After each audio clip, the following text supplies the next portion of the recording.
Hi everyone, Comic Reviewer here.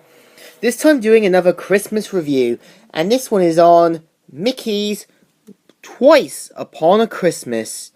Now, as you know, it was one of those 2000 cash-ins where they usually release a 2000 direct-to-video sequel, and surprisingly enough, Mickey's Once Upon a Christmas got that sequel.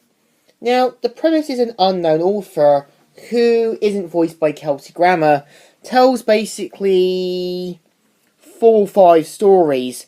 The first one is being Minnie and Daisy competing against each other, and due to their rivalry, they end up ruining the performance, but afterwards improve it later on.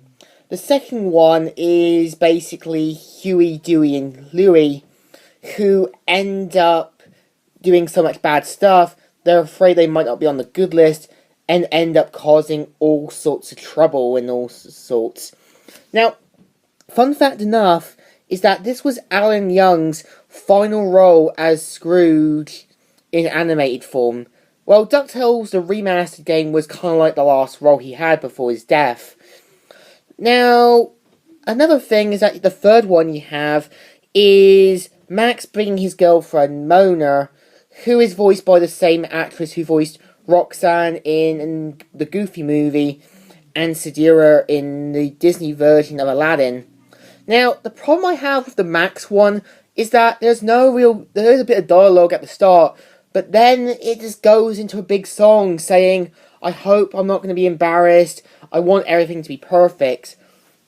And the problem is, I don't feel like Mona's even a great character, because we don't know much about her, we don't know what she does, and given the fact the dialogue we don't know much about her. I was expecting it to be about, I was expecting to see some more dialogue instead of a generic pop song.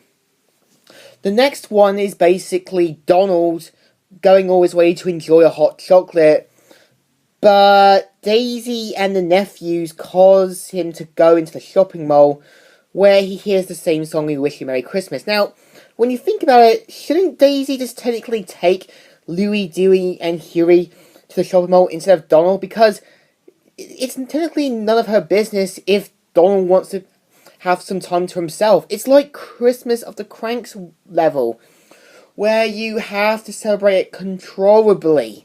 And I feel sorry for Donald being dragged into all this, and eventually does learn to appreciate Christmas. The final one is about Mickey, who scolds Bluto for accidentally wrecking the Christmas party, and Bluto ends up being shipped to Santa by accident, where Mickey goes all his way to find Bluto again, and which he eventually does. Now, what's interesting is that the morals are actually there, and some of them feel interesting, because, for example, mainly with the first one basically saying, don't be competitive in Christmas, be supportive of those who care about you. The next one with Huey doing Louie is, don't expect to get things on the Santa list, and think about others before yourself. And also the Max one saying, respect your parents because they do care about you, and don't be embarrassed by their antics. Now, some of the morals are alright, but I feel like they're one-sided, or they could have been better. Now, I actually give them more credit in going into CG level. It's interesting because I guess they wanted to be more updated and a bit more up there somewhere. Now, again, I think I like the first one a bit more better because the animation looked pretty sleek and looked much better redone. Now, this one, I feel like the animation is still there, but it makes the characters look like dolls or something from a computer game. Now, what's interesting is that during the making of the film, there were toy ideas for Jailbreak Bob, that was in the second short. Now, there was other sort of ones in there, things that were going to be picked, But again, Jailbreak Bob was kind of the winner. So what I think of Mickey Mouse Twice Upon a Christmas is definitely an alright sequel. It does well, but again, I think the first one does a bit better. So I still give this a good thumbs up. Still good, and still alright. So, Comic Review here, signing out.